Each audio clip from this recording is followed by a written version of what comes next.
అబ్బో ఇక్కడ కేజీ చీరలు కొంటే అర కేజీ చీరలు ఫ్రీ అంట. మంగళ్య షాపింగ్ మాల్, కేజీల్లో సేల్, టన్నుల్లో ఆనందం.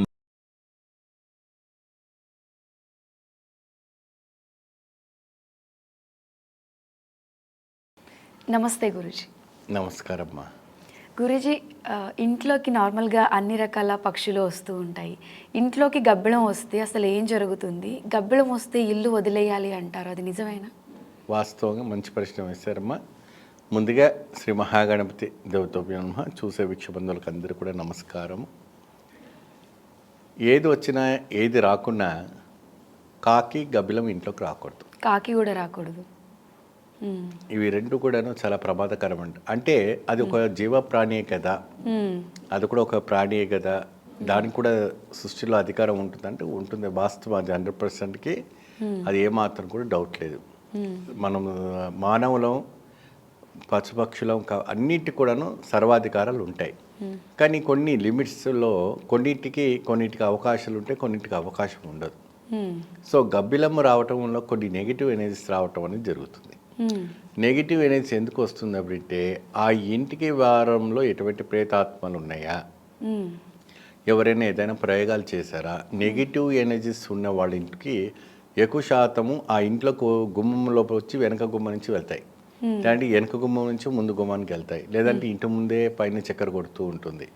ఆ ఇంట్లో ఆ ఒక శక్తి ఉన్నంత వరకు అది ఇండికేషన్ ఇస్తుంది. కానీ వీళ్ళు గుర్తుపట్టుకోలేరు.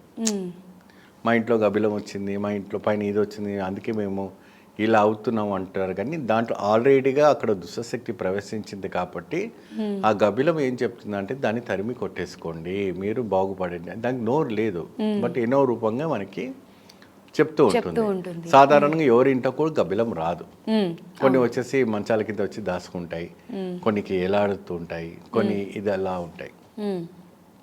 సో దానివల్ల ఏంటవుతుందంటే నెగిటివ్ ఎనర్జీస్ దాంట్లో బాగా మీకు ఉన్నాయి. మీరు దాన్ని తడిమి కొట్టుకోండి, లేదంటే మీ ఇల్లు ఖాళీ చేయండి అనేసి పూజారులు చెప్తారు.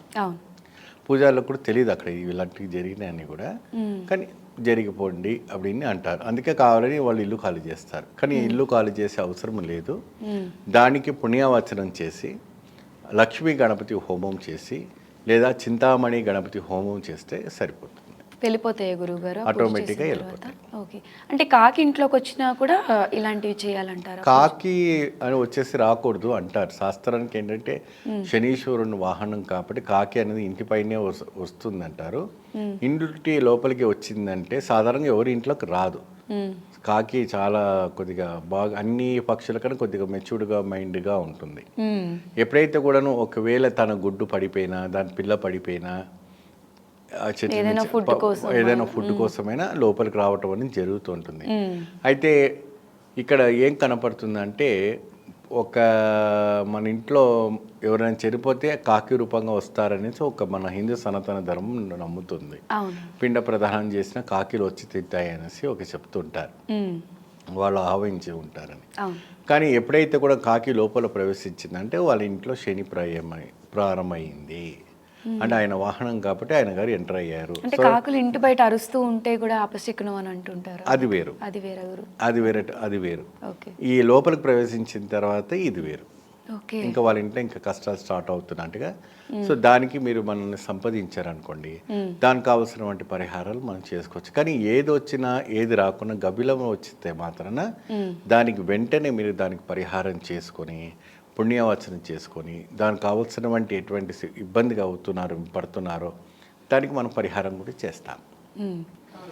గురించి ఒక్కసారి మనము దీనికి సంబంధించిన పూజలు ఇవన్నీ చేసిన తర్వాత మళ్ళీ గబ్బిలాలు ఇలాంటివి ఇంట్లోకి రాకుండా ఉండాలంటే అసలు మనం ఎటువంటివి దానికి మనం ఏం చేస్తామంటే ఎవరైనా భక్తులు మనం సంపాదించిన తర్వాత అష్టదిగ్బంధన యంత్రం, ఎటువంటి కూడా ఆ ఒక నెగిటివ్ ఎనర్జీ లోపలికి రాకుండా, ఆ ప్రేతాత్మలు రాకుండా, ఎటువంటి ఆత్మలు అందులోకి రాకుండా మనం దాన్ని బంధన చేస్తాం. బంధన చేసి ఆ యంత్రం ప్రతిష్ఠ చేసుకుంటే ఆ ఇంటికి అష్టకవచంగా మనకు ఏర్పడుతుంది, మంచి ఫలితం లభిస్తుంది. అంటే ఒకసారి చేసిన తర్వాత అది మనం ఇంట్లో పెట్టుకుంటే ఇన్ ఫ్యూచర్లో వచ్చే ఛాన్సెస్ ఏమి రావు. అది మీకు ఎప్పుడు కూడా శ్రీరామ రక్షగా ఉంటుంది. అద్భుతమైన ఫలితాలు రావటం అనేది జరుగుతాయి. సో ఆ ఒక్క బాధ నుంచి పోతుంది. ఎందుకంటే జనరల్గా ఎవరికి తెలియదు. ఇప్పుడు గూగుల్లో కొట్టి చూసుకుంటారు ఇప్పుడు గబిలము వస్తే ఏమవుతుంది ఏంటని చెప్తారు, కానీ వివరంగా చెప్పించే వాళ్ళు ఎవరు లేరు. అవును. శాస్త్రంగా చెప్పడం ఏంటంటే ఇక్కడ మనకి అది హెల్ప్ చేయడానికి వస్తుంది, కానీ వీళ్ళు భయపడుతుంటారు. గబ్బిలాన్ని ఏంటంటే ఆకారమే వేరుగా ఉంటుంది అవును. ఏమ్మా, ఎందుకంటే దాన్ని చూస్తేనే భయపడతారు, పుట్టుకోరు కూడా.